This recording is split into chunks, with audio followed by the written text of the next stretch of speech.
the train was sort of settling down a little bit for the night. People were moving around in the train and settling themselves. The 9 of us were well settled in.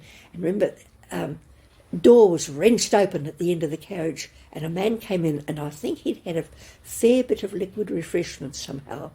This man staggered in, took one look, and he said, "Oh, it's a bloody convent!"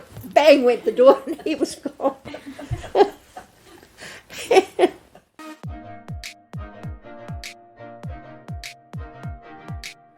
I don't know how I ended up being a sister at all, because, to tell you the truth, when I was young and growing up, we lived way out in the country, a remote area, no school. There was no secondary school. A little sole charge primary school, but no secondary school. So the normal thing was to leave school. When you finished, we called it standard 6 in those days, when you finished primary school. I was so shy. I was a real country bumpkin. I was so shy. Well, I wasn't used to meeting anyone, really. The school, half the school were our cousins, and I just wasn't used to strangers at all, and I was very shy, even in the family. And so Mum said she'd like me to have some Catholic education, so she and Dad skimped and scraped to send me to boarding school. I hated being a Catholic when I was young. Oh, it was a drag. Our attitude to religion was very punitive. I think some of you young people have no idea of sort of the attitude. Was very sin-orientated, wasn't it? Oh, yes. So many things were sins. There were so many sins you could do. You know, you couldn't do handwork, sew or knit on a Sunday, but you could for 2 hours. But if you did it for 1 second over the 2 hours, that could be a mortal sin. The only time the local people really saw the priest, by the time he'd heard confessions, Mass really started before midday. And we were fasting for midnight, of course, in those days. And to tell you the truth, I didn't like God much in those days at all.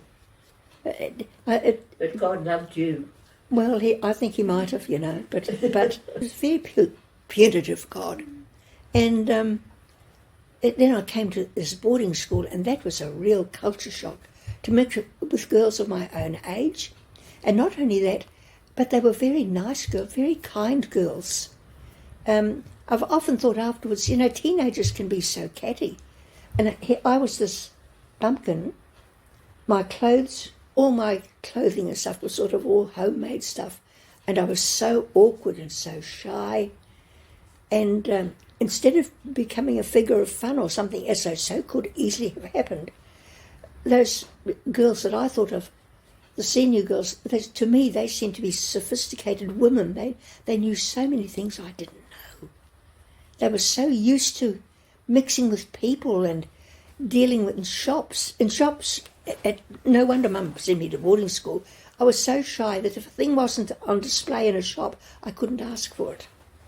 If my younger brothers weren't there to do the talking, I'd go home without it. But these girls, they even said to me one day, "You know, your gym is awful." And they said it to my face, not behind my back and not laughing. They said, "Your gym is awful. Does your mum know that you can get a brand new gym for 32 shillings from John Court's, and if she'd send you 32 shillings, we'll take you down and get you fitted." And Mum sent me the 32 shillings, and they took me down and got me fitted. And I had a lovely new gym. And those girls were so kind, but their religion was very different. Their religion was Mary Joan of Arc. Mary Joan of Arc was in charge of the school then.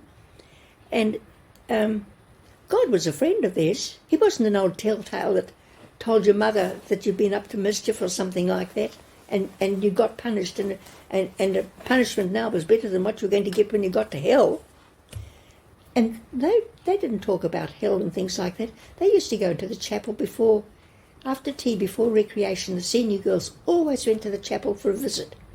And sometimes on the way backwards and forwards to school, they'd pop in for a visit, because God was a friend of theirs, and they used to have a little yarn with him from time to time. That was new to me. And in those days, senior girls used to talk quite a lot about entering the convent, you know. what are you going to do next year? And so-and-so's going nursing training. This one's decided she's going to training college for teaching. And there were a couple who said, well, they're seriously considering entering the convent. And this one had a sister who had entered it but didn't stay, and somebody else had a cousin who had entered and was still in the convent, and they'd get all the lowdown on it. But we talked about it, and I thought, I couldn't. I think the sisters are lovely. I just love the sisters, but I couldn't. I'd die. I couldn't possibly enter the convent. I'd die without the kids and the farm animals and the pets and the things that Mum and I did, all the crafts and things that we used to do, and the gardening, and I couldn't enter the convent. I couldn't possibly. I'd die. And we had a retreat once, so we had a nice priest, and they actually called it a vocations retreat, but they didn't talk vocations all the time. And Mary Joan of Arc certainly didn't talk vocations all the time either. I remember her saying one day, if the idea niggles at you over and over again, she said, there's no harm in giving it a try, because you'll soon find if it's not the right place for you, or you're not in the right place, and it's not too late to change your mind. Okay? So that was all she used to say about it. But anyway, this priest was talking about when you come to the end of your life, will you be able to go to God saying, well, I have done some worthwhile things. My life was worthwhile, it wasn't wasted. My life was worthwhile. Whether you were a mother or whatever you did, my life was worthwhile. And when is your life really worthwhile? Well, when you've done something for God, which really means doing something for other people, really, doesn't it? Yeah. When you've done something worthwhile in God's eyes, your life has been valuable, no matter whether you're famous or poor or whatever. So, and I remember Father talking about this. Will your life, now, girls, will your life, when you come to the end, will your life be worthwhile? And I thought, what am I going to do? I suppose the most worthwhile thing would be to be a sister. I couldn't. And then I thought, well, you know what Mary Joan of Arc said, if you're thinking about it a lot, maybe you should give it a try. And then I thought to myself, maybe I should give it a try. And I remember being in the chapel, the same chapel that's there now, by myself, just in the chapel. It must have been some of us making a little visit or something there, and I was thinking to myself, yes, I will. If you want me to, I will. I'll give it a go. See? But I didn't do anything about it. And one day Mary Joan of Arc said to me, have you ever thought of being a sister? And I said, yes. And she said, do you think you'd ever seriously try it? And I said, yes. She said, have you talked to Mother Provincial? And I said, no. I hadn't talked to anybody about it. I hadn't talked to anybody at all. And at that stage, I was getting up, whether the others did or not, I was getting up every morning for Mass, because Mass was important, and that was thanks to Mary Joan of Arc and those other senior girls. Mass was getting very important to me. Yes. Yeah. So I was getting up every morning for Mass and praying the best I could, and goodness only knows what the prayers were like, because, as I said, I didn't have much background in it. So it was sort of all hopeful and nice.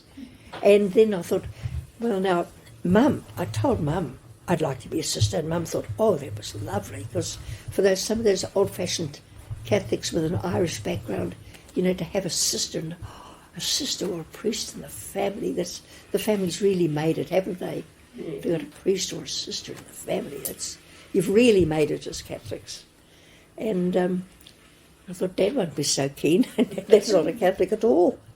So when I asked Dad if I could go next year and go to the sisters training college, I don't know what you called it, well, the sisters training college down in Christchurch.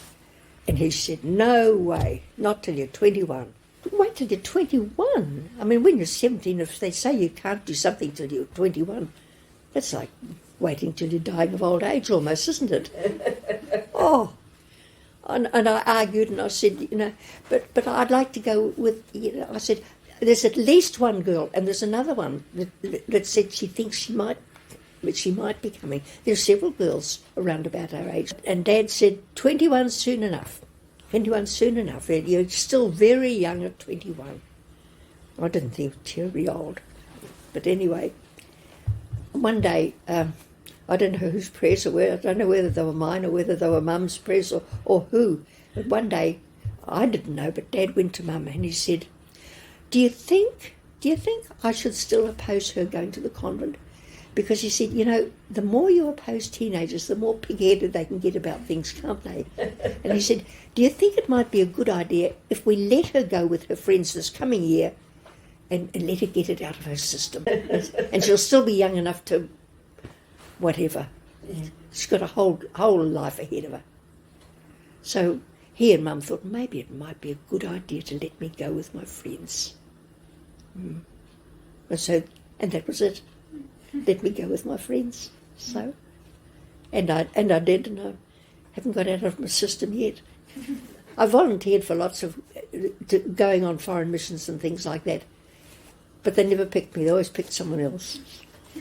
So I just stayed at home in New Zealand, doing more ordinary things, teaching ordinary kids.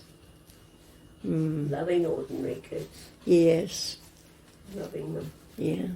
And grown-ups too, looking after grown-ups too, because for a while I had a very, very bad, in my 40s, my late 40s, I had a very bad depression.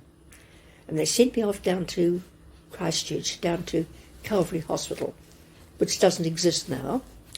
But the sisters down there had a psychiatric unit, and I thought, oh, that's terrible. I'm a mental patient. If I go to that place, I'm a mental patient. I mean, you could just sink any lower.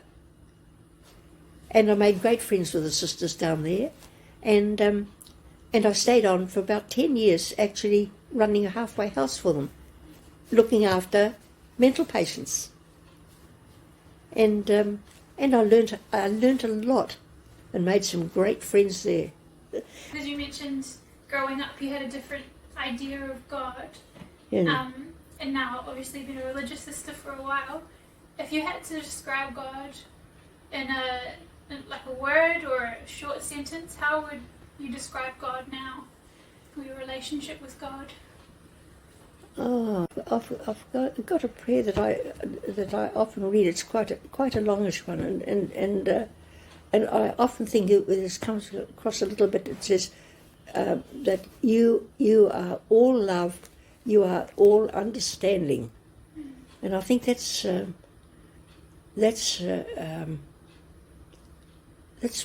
what I think is different now.